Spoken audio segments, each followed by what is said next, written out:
जब हम रामायण की बात करते हैं तो हमारे मन में भगवान राम, माता सीता और हनुमान जी का चित्र उभरता है। पर क्या आप जानते हैं, इस आदि काव्य को रचने वाले महर्षि वाल्मीकि का स्वयं का जीवन किसी महाकाव्य से कम नहीं था। आज हम उस अविश्वसनीय यात्रा को जानेंगे, जहां एक क्रूर डाकू अपनी तपस्या और पश्चाताप की शक्ति से आदि कवि बन गया। यह कहानी है रत्नाकर से वाल्मीकि बनने की। पौराणिक कथाओं के अनुसार रत्नाकर का जन्म एक ब्राह्मण परिवार में हुआ था, लेकिन बचपन में ही वह अपने माता पिता से बिछड़ गया।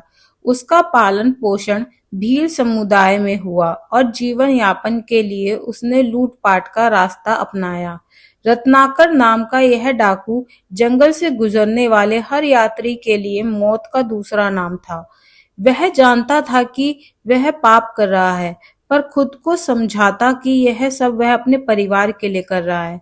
उसका मानना था कि उसके पापों में उसके परिवार की भी हिस्सेदारी है और वह उसका दुख बांटेंगे। एक दिन उसी जंगल से गुजर रहे थे देवऋषि नारद। रत्नाकर ने उन्हें भी लूटने की कोशिश की।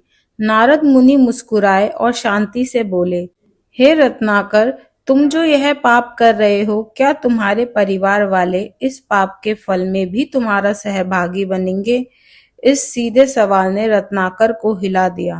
नारद जी की अनुमति लेकर वह अपने परिवार से पूछने गया, लेकिन उत्तर सुनकर उसके पैरों तले जमीन खिसक गई। उसकी पत्नी, माता पिता और बच्चे सबने साफ कह दिया कि वह केवल उसके कमाए हुए धन में भागीदार हैं, उसके पापों में नहीं।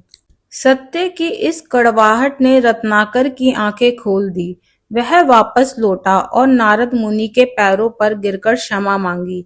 नारद जी ने उसे पाप से मुक्ति का मार्ग बताया, राम नाम का जाप। लेकिन रत्नाकर इतना भयभीत था कि वह ठीक से राम नाम भी नहीं जप पा रहा था। नारद मुनि ने उसे मरा मरा जपने को कहा, जो उल्टा जपने पर राम राम बन जाता है। रत्नाकर ने कठोर तपस्या शुरू की। वह वर्षों तक उसी स्थान पर अडिग बैठा रहा। उसके शरीर पर दीमकों ने अपना घर बना लिया, जिसे संस्कृत में वाल्मीकि कहते हैं। जब वह इस वाल्मीकि से बाहर निकले तो दुनिया ने उसे महर्षि वाल्मीकि के नाम से जाना। अब महर्षि वाल्मीकि एक ज्ञानी और तपस्वी बन चुके थे। एक दिन उन्होंने एक शिकारी को क्रोंच पक्षी के जोड़े में से एक को मारते हुए देखा। इस दुख और करुणा से द्रवित होकर उनके मुख से संस्कृत का पहला छंद निकल पड़ा।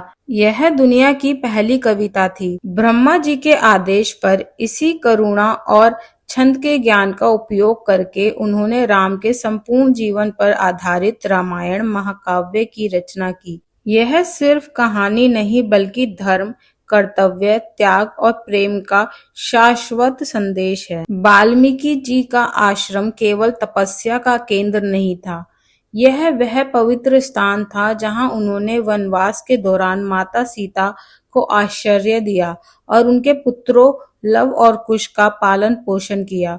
उन्होंने ही लव कुश को रामायण का ज्ञान दिया, जिसे उन्होंने बाद में अयोध्या के दरबार में जाकर सुनाया। डाकू रत्नाकर से महर्षि वाल्मीकि तक का यह सफर हमें सिखाता है कि कोई भी व्यक्ति अपने कर्मों और पश्चाताप की शक्ति से अपना भाग्य बदल सकता है। यह कहानी प्रेरणा है कि अतीत मायने नहीं रखता, मायने रखता है वर्तमान में चुना गया धर्म का मार्ग। महर्षि वाल्मीकि के इस महान जीवन से आपने क्या सीखा, हमें कमेंट में जरूर बताएं। वीडियो को लाइक करें और ऐसे ही ज्ञानवर्धक कहानियों के लिए हमारे चैनल को सब्सक्राइब करें।